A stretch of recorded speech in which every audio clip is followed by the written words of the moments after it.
Hello friends, आप सभी का आज की क्लास में स्वागत है। आज हम अपनी सीरीज यानी कि जो हम चल रहे हैं प्रतिरोध में पार्ट नंबर 4 को कंप्लीट करेंगे। अभी तक हमने प्रतिरोध में पार्ट 1, पार्ट 2 और पार्ट 3 को ख़त्म कर चुके हैं। अगर आपने वीडियो नहीं देखा है तो आप जाइए प्लेलिस्ट में वीडियोज़ को देखिए, ठीक है। तो आज हमारा है पार्ट नंबर 4। आज क्या पढ़ेंगे? आज हम पढ़ेंगे जो पार्ट नंबर 3 में जो कुछ चीज़ें सीखे थे उसके कुछ एडवांस क्वेश्चन आज हम देखेंगे। जैसे कि हमारा टॉपिक है कि based on previous year question, ठीक है। तो चलिए अच्छा पहले समझते हैं कि पिछली क्लासों में यानी कि पार्ट नंबर 3 में हमने पढ़ा क्या था।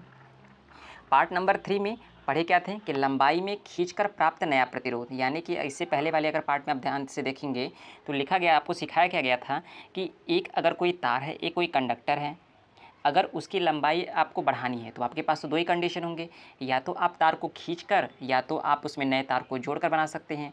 तो जो नए तार को जोड़कर है वो हमारे लिए उतना इंपॉर्टेंट नहीं है, लेकिन जो खींचकर जो तार की लेंथ को बढ़ाते हैं या उसके क्रॉस सेक्शनल एरिया यानी कि क्षेत्रफल को बढ़ाते हैं तो वो इफेक्ट करता है हमें। तो ठीक है, तो चलिए उसी में हम आगे चलते हैं, समझते हैं।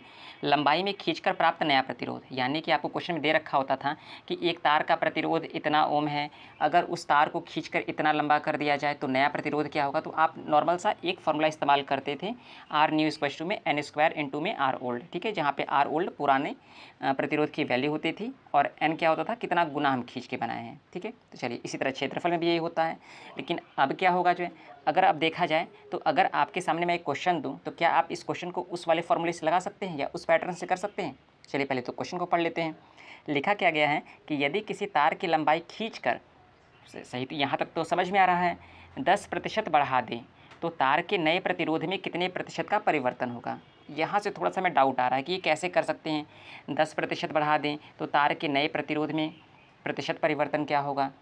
और आप देख सकते हो क्वेश्चन कितना इंपॉर्टेंट है, क्योंकि ये क्वेश्चन अब में, क्योंकि ये नए पैटर्न के क्वेश्चन हैं जो कि आप ध्यान से देखोगे तो पीसीएल में 2020 और यूपीआरएल में 2021 में ये पूछे गए हैं, यानी कि ट्रेंड चेंज हो रहा है अब। तो आपको भी कुछ एडवांस चीज़ें सीखनी पड़ेंगी इसके लिए। तो चलिए इसको सीखते हैं और आज की क्लास को शुरू करते हैं, ठीक है। चलिए अच्छा, ये देखिए पहले तो इसके आपको मैं एक बेस तैयार करने की कोशिश करता हूँ। बेस यानी कि इसका पैटर्न पता चले कि करना क्या होता है, सोचना क्या होता है ऐसे क्वेश्चनों को, फिर इस क्वेश्चन को हम सॉल्व करेंगे लास्ट में, ठीक है। चलिए अच्छा, सबसे पहले आपको यहाँ पे दिख रहा है कि एक इक्वल्स टू 100%। तो आपको पता है कि भाई एक किसके बराबर होता है, 100% के बराबर होता है।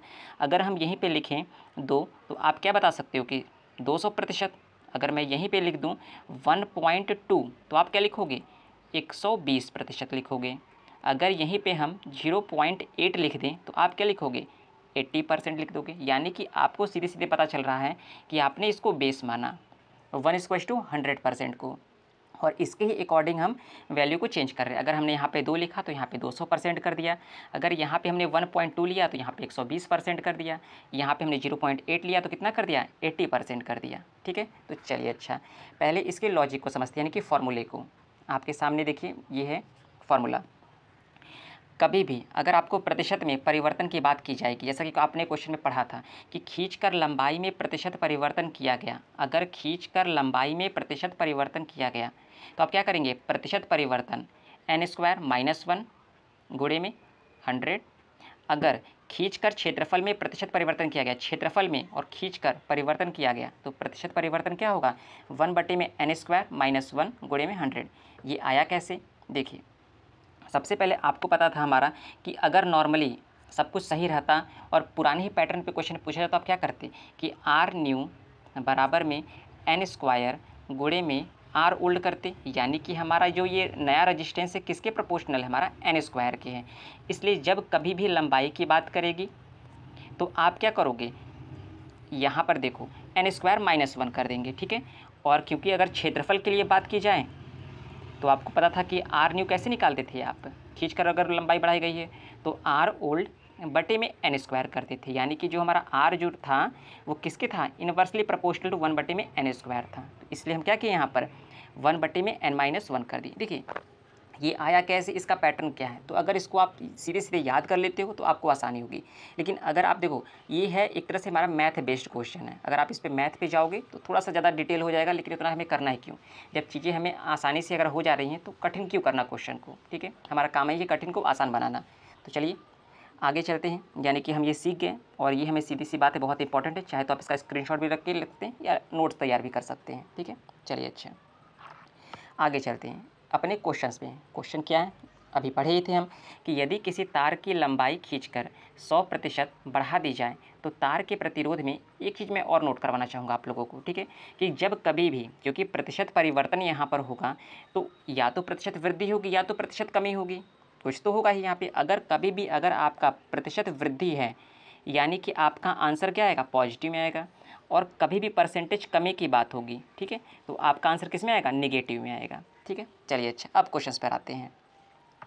यदि किसी तार की लंबाई खींचकर 10% बढ़ा दी जाए तो तार के प्रतिरोध में कितने प्रतिशत का परिवर्तन होगा। ठीक है, अच्छा, सबसे पहले लंबाई को खींचकर 10% बढ़ा दी गई है। लंबाई को खींचकर तो कैसे निकालते हैं, आपको फॉर्मूला क्या पता है, तो यहाँ पे पता है हमें n² - 1 गुणे में 100, ये हो जाएगा आपका कितने प्रतिशत परिवर्तन। ठीक है, चलिए अच्छा, फॉर्मूले में वैल्यू पुट करते हैं।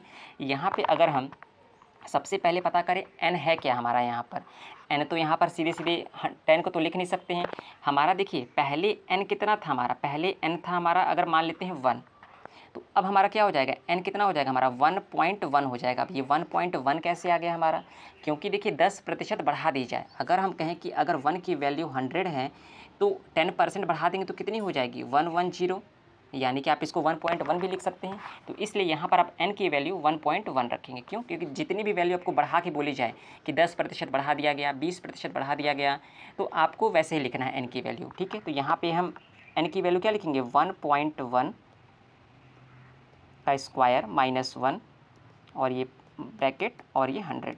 आपको पता है 11 का स्क्वायर 121, यहाँ पर 121 और 2 अंक के बाद दशमलव -1 गुणे में 100। जब आप इसको सॉल्व करेंगे तो आपका आ जाएगा 21%। यही क्या हो जाएगा, आपका आंसर हो जाएगा। तो वैसे प्रश्नों को ऐसे करना होता है। ठीक है, चलिए अभी आगे अभी हमारे और भी क्वेश्चन है, आप ट्राई करेंगे इसको। चलिए क्वेश्चन नंबर 2 क्या है, यदि किसी तार की लंबाई दबाकर, देखिए आपको बोला गया था ना, या तो खींचकर बढ़ा दी जाए या दबाकर छोटी कर दी जाए। जो है दबाकर 20% की कमी कर दी जाती है। ठीक है, देखिए दोनों तरह के प्रश्न लिए हैं, कमी के लिए भी। देखिए अब यहाँ पर क्या होगा, आपकी जो n की वैल्यू है पहले नॉर्मल कंडीशन में तो 1 होगी, और फिर n क्या होगी, 20% की कमी हुई है। जब कमी हुई है तो कितना हो गया हमारा, 0.8 आ गया बस। अब प्रतिशत कितना परिवर्तन हुआ हमारा, यहाँ पर प्रतिशत परिवर्तन इक्वल्स टू n² -1 गुणे में 100। यहाँ पे n की वैल्यू कितनी है, n की वैल्यू हमारी ये 0.8 है। 0.8 का स्क्वायर कितना हो जाएगा, 0.64। आप कैलकुलेशन कर लीजिएगा, -1 गुणे में 100, तो आपकी वैल्यू कितनी आ जाएगी। यहाँ पे इसको सॉल्व करेंगे तो माइनस का 36%, यानी कि इतने की क्या हुई, आपकी कमी हुई। 36% की कमी, माइनस का आपको डिनोट कर रहा है कि कमी हुई। और यहाँ पे जो हमारा आंसर आया था प्लस में, ये क्या दिखा रहा है, कितने % की वृद्धि हुई। परिवर्तन का मतलब क्या है, या तो कमी या तो वृद्धि। तो यहाँ पे वृद्धि हुई है और यहाँ पे माइनस आया तो कमी हुई है। ठीक है, चलिए अच्छा आगे वाले क्वेश्चनों में चलते हैं। अब देखिए यहाँ पर क्या किया गया है क्वेश्चन नंबर 3 में, यदि किसी तार को खींचकर उसके पृष्ठ क्षेत्रफल में 10% की कमी कर दी जाती है तो तार के प्रतिरोध में प्रतिशत परिवर्तन क्या होगा। यहाँ पर देखिए ध्यान दीजिएगा, तार को खींचकर उसके पृष्ठ क्षेत्रफल में, अब यहाँ पर क्षेत्रफल की बात की गई है, आप ध्यान सुनेंगे तो अब क्या करेंगे, हमारा फॉर्मूला चेंज हो जाएगा। प्रतिशत परिवर्तन का फॉर्मूला क्या हो जाएगा हमारे पास, 1/n² -1 गुणे में 100। क्यों यहाँ पे 1/n² हुआ, क्योंकि आपको फार्मूला पता है। क्या फार्मूला पता है कि जब भी क्षेत्रफल की बात करेगा तो हम यही वाला फार्मूला इस्तेमाल करेंगे। क्यों, क्योंकि हमें पता है कि जो R जो नया प्रतिरोध होता है वो इन्वर्सली प्रोपोर्शनल होता है n² के। ठीक है, चलिए अच्छा सारी वैल्यू को पुट करते हैं यहाँ पर 1 में। देखिए अब n की वैल्यू क्या रखेंगे, 10% की कमी की गई है तो हमें पता है कि n इनिशियल में 1 होगा, लेकिन बाद में कितना हो जाएगा हमारा 0.9 हो जाएगा। ठीक है, 0.9 हो जाएगा। चलिए अच्छा, अब इसको यहाँ पे अगर हम 0.9 का स्क्वायर करेंगे तो कितना जाएगा, पॉइंट में 81 माइनस में 1 गुणे में 100। ठीक है, ये आ जाएगा इसके बाद से। अब बताइए जो है, अगर यहाँ पे आप इसको सॉल्व करते हैं तो क्या करेंगे, जो है सॉल्व करते हैं। चलिए अच्छा हम भी इसको आप करेंगे 0.19 बटे में 0.81। ठीक है, और गुणे में 100। आप इसको सॉल्व करिएगा और बताइए कितना हमारा आंसर आ रहा है। लेकिन मैं यहाँ पे आंसर लिख दे रहा हूँ, इसका आंसर आएगा 23.45%। आप कैलकुलेट ज़रूर करेंगे इसको। ठीक है, चलिए अच्छा जो है आगे देखते हैं क्वेश्चन। ओहो, क्वेश्चन हमारे ख़त्म हो गए हैं, यानी कि आज आपने जो 3 क्वेश्चन सीखे, तीनों नए नए कॉन्सेप्ट पे थे और तीनों को बहुत ध्यान से करना है। क्यों करना है? क्योंकि अब जो है ट्रेंड चेंज हो रहा है। क्वेश्चंस पूछे तो जा रहे हैं लेकिन अब नए तरीके से पूछे जा रहे हैं, तो आपको नए तरीका भी सीखना है। ठीक है, चलिए अच्छा, आज की क्लास के लिए इतना ही। धन्यवाद। पढ़ाई करते रहें।